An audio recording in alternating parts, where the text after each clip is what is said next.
and welcome to the Abundant Self Podcast, a podcast where we talk about everything there is to learn and to know about what it truly means to have life and life in abundance. My name is Sharon Chabai, and thank you so much for tuning in.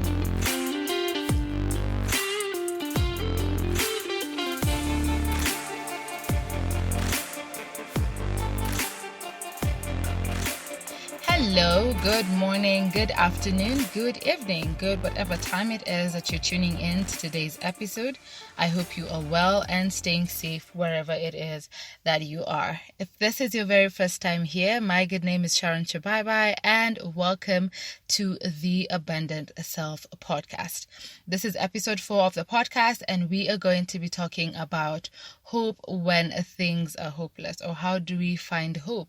How do we cling on to hope when our environment, when the situations that surround us are hopeless, or when we are faced with crisis? So once again, Karibu Sana to the podcast, feel at home, and I hope that you will find the conversations that we're having on here meaningful and of value to you.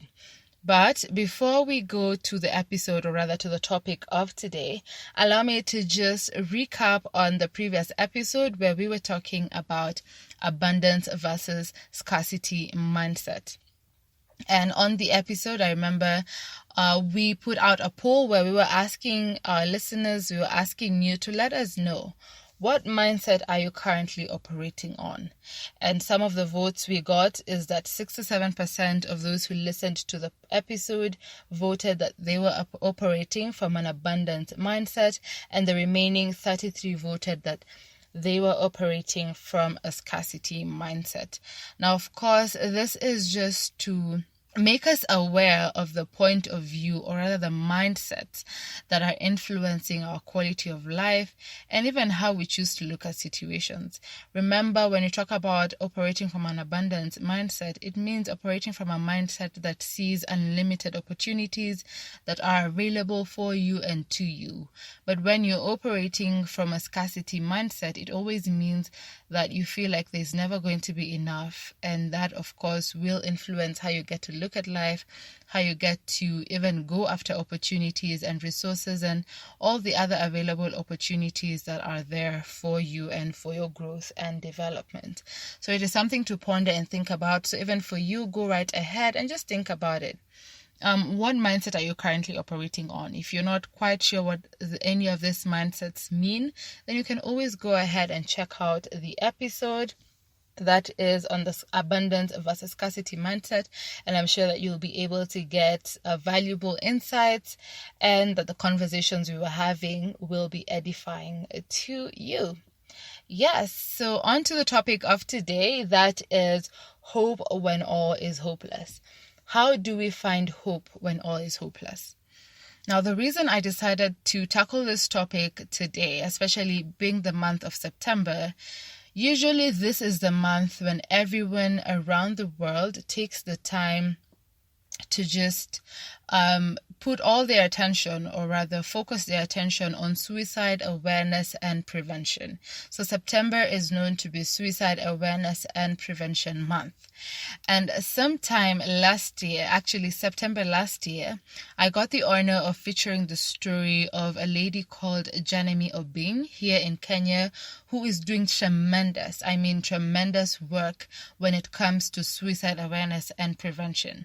She started an initiative called the You Make Today Better initiative, and it is through this initiative, with the help of her team, with the help of many volunteers it is through this initiative that they have taken the steps to shine a light on issues, suicide, how to be supportive and how to help anyone who is having suicidal thoughts, how to just plant the seed of hope in the lives of these individuals, and how to ensure that cases of suicide are not as rampant as they are right now. I remember when I was covering that story, I had read and learned that according to WHO, that is World Health Organization, that is as of last year, 2021, up to 800,000 individuals were taking their lives every year. And this is something that that is 800,000 people around the world. And when you think about 800,000 people, honestly, that is a huge, significant number. And it is quite unfortunate that due to the issues, due to the challenges of life, that many have resorted to, take their own lives. And this is something that we seriously need to talk about. How do we prevent this from happening? And while, yes, September remains to be a month where we shine a light on these issues, it doesn't mean that we should not keep having these conversations each and every day. And that is why it is very inspiring to see and to learn that we have people around us who are constantly and consistently preaching the message of hope, and like Janemy Obiny, preaching the message of you make today better. And her initiative actually is currently ongoing, being the month of September. Of course, this is the month where her work gets to thrive, and it is currently ongoing on all her social media platforms. So if you have no idea who Janemy is, or if you have not heard her story before, go out and check her story out on the blog that is on Chabai by Span. I will leave a link to that on the show notes. And you can also plug in on her social media channels and just see how you can support her work, even as we continue to preach the message of hope. So now on to the topic of today, as I said, which is finding hope, and just how can we cling on to hope when things are hopeless. I mean, when you think about life today, life can be tough. Things can be tough. I mean, when we talk about hope, when we talk about teaching people, or rather creating awareness when it comes to issues of suicide, it is not to mean that we are going to negate the fact that life can actually be messy, that things can actually be tough, and life can actually cause us to want to give up, to lose all hope, and to just quit on ourselves altogether. And when we think about a message of abundance, what we are talking about here on the podcast, when we talk about what it means to have life and life in abundance, at the end of the day, you need to be alive. You need to be breathing for you to go ahead and have life and life in abundance. And having life in abundance, of course, there has to be the aspect of hope. Because, for example, in 2020, when the pandemic hit, honestly, we all relate to the fact that a lot of people lost their lives because of the pandemic. And that means people lost their families, their loved ones, their friends. A lot of people lost their livelihoods. People lost their jobs. And when you think about it, it was a very hopeless situation for absolutely everybody.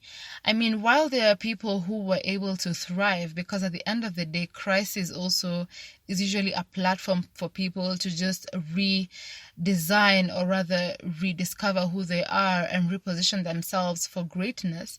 We cannot fail to admit or just accept the fact that there are people who actually went through the most difficult time more than ever before in their lives. Some of us, it was the very first time experiencing a pandemic. For others, this might have been their second pandemic in their lifetimes. But at the end of the day, this was a situation, this was an issue that was felt by every single person in the world. And at the end of the day, it was up to us to find hope, to see light at the end of the tunnel, to know that maybe someday the pandemic is going to come to an end. And that is the kind of normal that we're trying to transition into right now.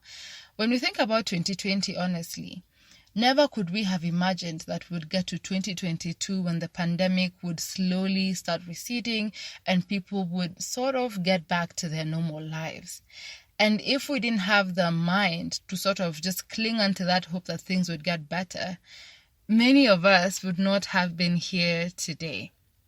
And that is the truth of the matter. So then how do we find hope? How do we find hope when things are hopeless? Before we get on that, so what does even having hope even mean? When there's crisis, or when things are not going the way we want them to, what does having hope mean? And like I said, hope is kind of a seeing light at the end of the tunnel. It doesn't matter how dark a situation is, but always seeing the light, always seeing the good out of every circumstance, out of every crisis.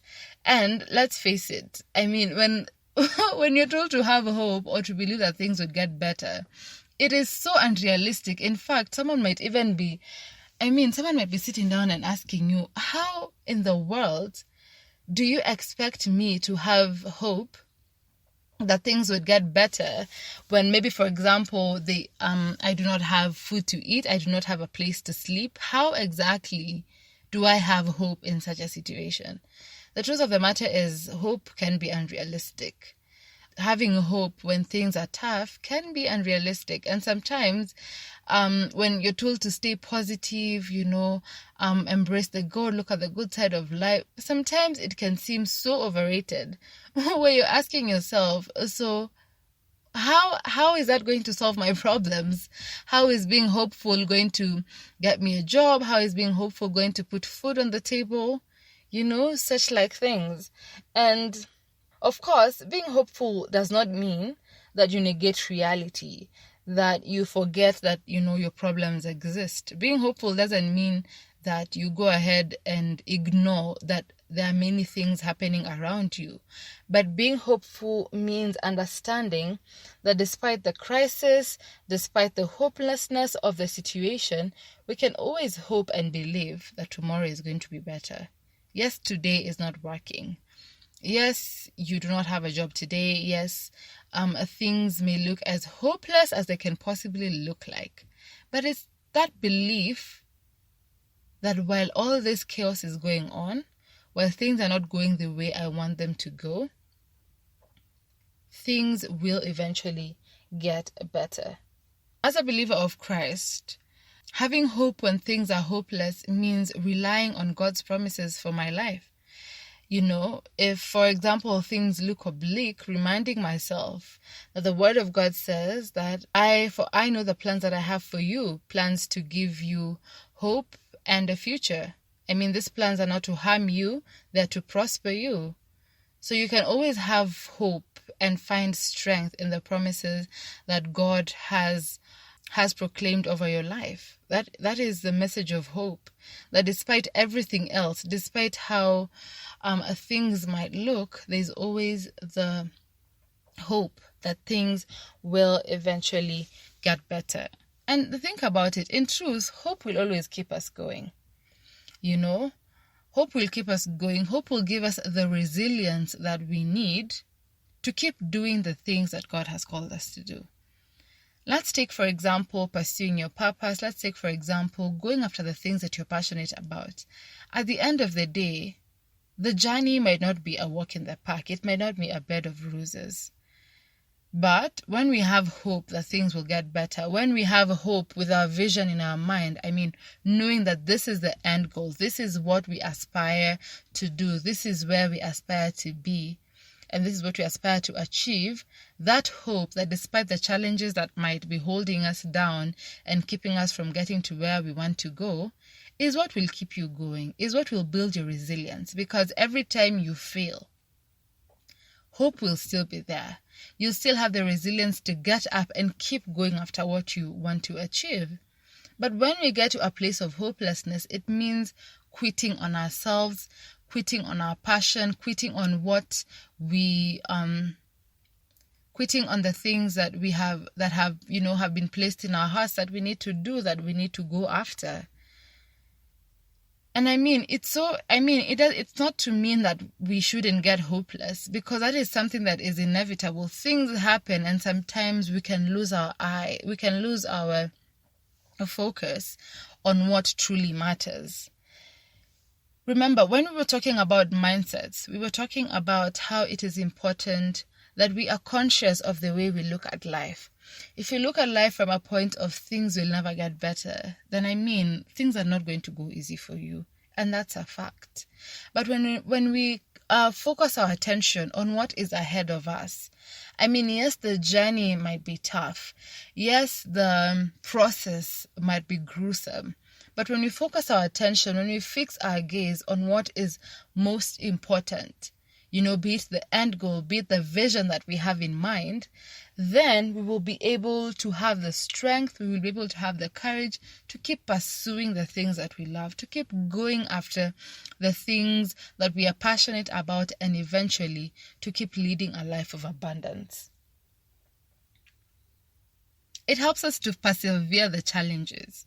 The other day, my friend and I were talking about finding joy and persevering in hardships. And this is something that we see all throughout the Bible. We were talking about Paul. And there's this particular place in the Bible where Paul is quoting some of the gruesome things that he has gone through. The beatings, being thrown in jail so many times. The challenges that he has had to endure for the message of Christ, But that didn't, think about it. Well, if honestly, every time I think about someone like Paul, honestly, it was just the grace of God that was working in this man. Because for us human beings, how easy is it for us to give up when things are tough? How easy it is for us to just quit and say, you know what, I am not doing this again. I am not going to put myself through this whole entire hardship. I'm not going to do that, because at the end of the day, we all like our comfort. We like to have it easy in life, to not have to sweat for anything. If you were told today that you could become a trillionaire, just at the snap of a button without having to work for it, you would say yes. You would say, what are you waiting for? Make it happen now. But at the end of the day, for most of us, because there are people whom, success comes easy to them and whatnot. But for most of us, or for many of us, if not all of us, we have to work for it. We have to be in that place of toiling and just enduring the hardships and enjoying everything there is to make sure that everything works, or rather that we become successful. So for someone like Paul, the things he had to endure just to ensure that the message of Christ was being spread all over the world. If at one point he decided to just give in to the hopelessness of any situation, or to some of the challenges and the hardships that he was going through, then maybe we wouldn't have, the message of Christ, or the preaching of Christianity could not have gotten as far as it has today, And when we were talking with my friend, I remember just thinking to myself how it can be so hard to find joy in, our hardships. You're there, you do not have anything to eat. You're there, you do not have a place to sleep, or, you're in the red of red, and you're just thinking how grateful and joyful you are, because joy doesn't necessarily mean being happy and laughing in amidst challenges. It means finding hope. It means believing that things will actually get better. Joy is just knowing that yes, things are not going the way I want them to, but all this is happening for a reason. At the end of the day, nothing that we go through in life is a wasted experience. Absolutely nothing. So, how can we find hope? How can we be hopeful? Number one, of course, I'm sure you can already guess it, is just being grateful. Because it could have been worse. It could have been worse. I do not know what situation you're going through right now. I do not know what challenges you're facing. But when you think about it, it could have been worse. Even if it looks like it's in the red of reds, there's always something that we can be grateful for. There's always something that you can always, just sit back and say, you know what, despite all this and this, I'm grateful that I'm still alive. I'm grateful that maybe I am of good health. I'm grateful that this and this other area of my life at least are still working and are still at their optimum functionality, or whatever it is you may want to call it. So just being grateful about the little things, because it's always something to be grateful for. Even when, you can't seem to find it, trust me, when you sit back and when you just take a deep breath and just look deep within yourself and look at your surrounding, look at your life, there's always something to be grateful for. And that is something that we need to just sit down and just pay attention to. Yes, it might seem unrealistic. Yes, it might seem like, okay, how exactly do I do that? Trust me, there's always something to be grateful for. And it's those little things that will actually give you the strength that you need to keep holding on and not to give up. Just reminding yourself of, the times that did go well. I mean, at the end of the day, our life honestly cannot be a series of misfortunes. Each of us have some good events that we can always go back to, Every time, I think for me, when I have felt like, by the way, I don't think I can move on from here. Every time I have found myself in that state of hopelessness, I have always somehow just gone back to the time when things were doing great, of the times when I have seen God actually show up in my life and do great things in me and through me. And those are the times, or rather those experiences actually gave me hope that if God showed up for me in this and this situation, then he will surely show up for me in mine. And it doesn't even have to be in your own situation. I remember when I was sharing in the first episode, I was saying how it is possible for us to learn from other people's experiences. And when we learn from their experiences, or rather when we see how they've been able to navigate through challenges, it is possible for us to find hope that if this person was able to go through such and such a situation and come out at the end of it victorious, then what about me? I mean, what is stopping me from also achieving that same level of success, or one that is in equal measure? It's possible for us to look within our lives and see the places where we were able to overcome challenges, and it's even possible for us to even learn from the lives of others, and see how even they themselves have been able to achieve exactly what they wanted to achieve. And even as I say this, this past months have been quite interesting and tumultuous for us here in Kenya, where we were getting to just vote and elect our leaders. And as of now, as I'm recording this episode, the new president of Kenya has already been sworn in. And some of the conversations that have been going on social media is that if the new president of Kenya was able to, break all societal norms, having come from a humble background, or having come from a, family where his father and mother were not exactly famous or known by every single person in the country, and he is now able to stand tall and proud even as the new president of Kenya, surely it means that every person's dream is valid. I mean, such an example is what we can use when you're talking about learning from other people's experiences and getting to learn from their lives as well. That if this person was able to overcome this challenge, if this person was able to defy all societal norms or whatever it is, then surely even I myself can do the same. Another way in which we can find hope when things are hopeless is honestly choosing and being conscious of who and what you allow in your space. And this is something that I am coming to learn each and every single day. And it's something that we're actually going to be talking about in the next episode, where we'll be talking about how to be mentally attractive by being conscious of what we feed our minds. And the reason I say this is because most of the time, who we surround ourselves with, the kind of information or the kind of content that we consume always has a huge impact on how we choose to look at life.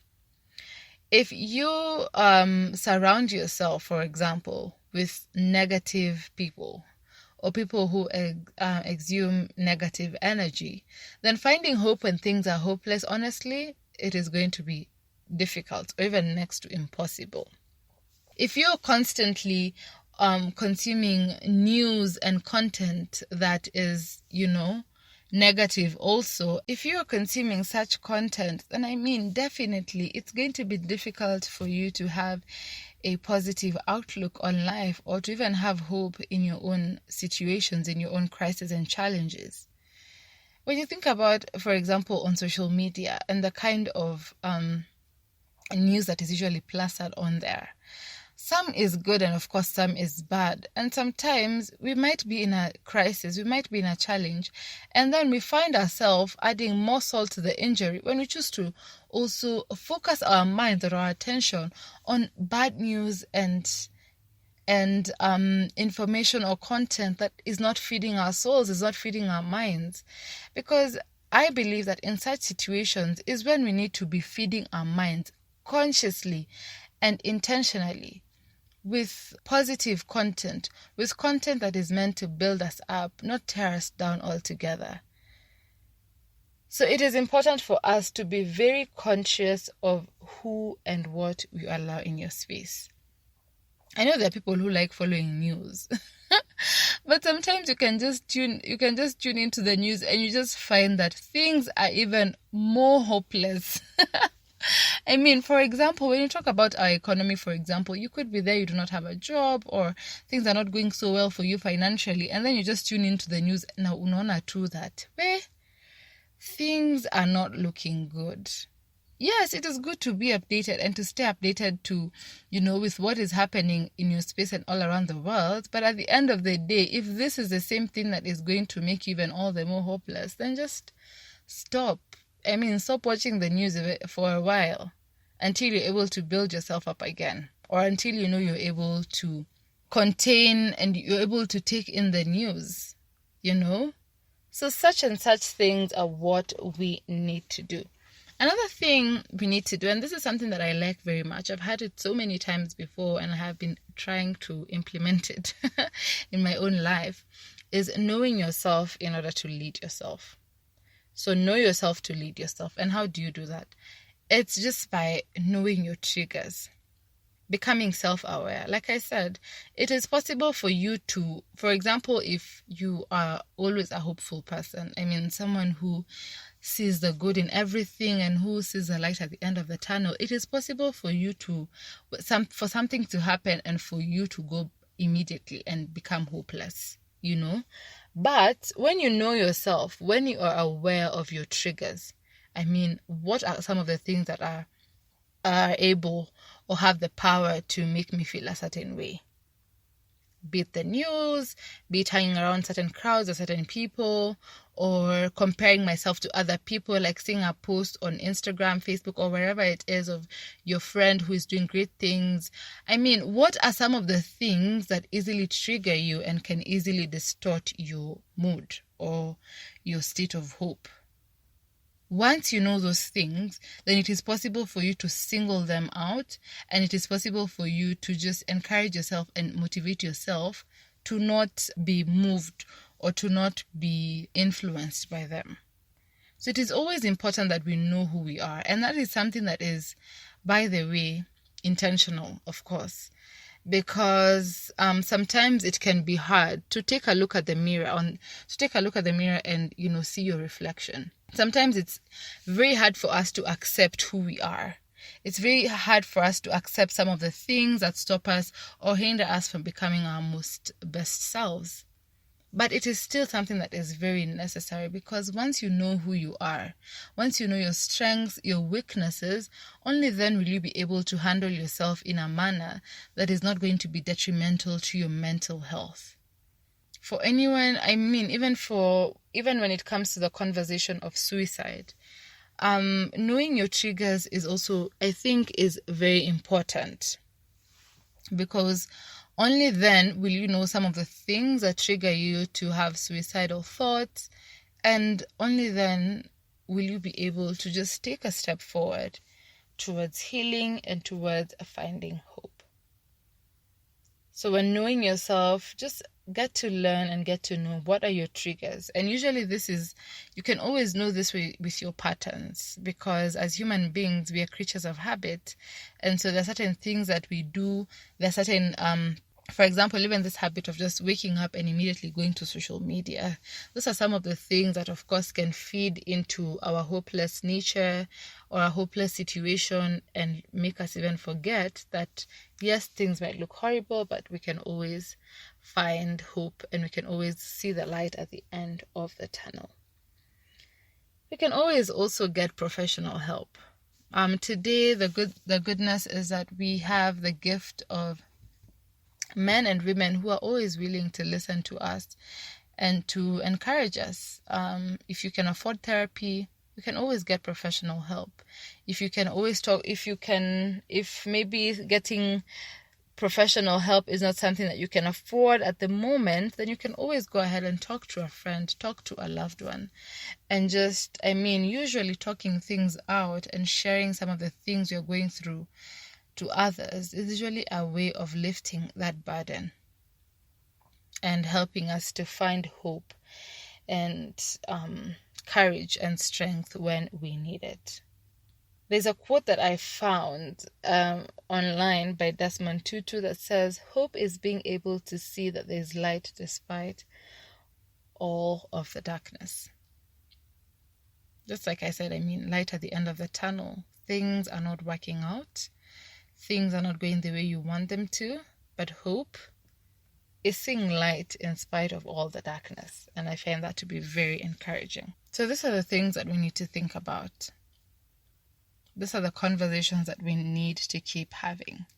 How do we find hope when things are hopeless? And how do we even encourage those around us to find hope when things are hopeless? Because at the end of the day, even we ourselves, we have the capability, we have the power, we have the influence to also encourage the people around us to have hope when things are not working.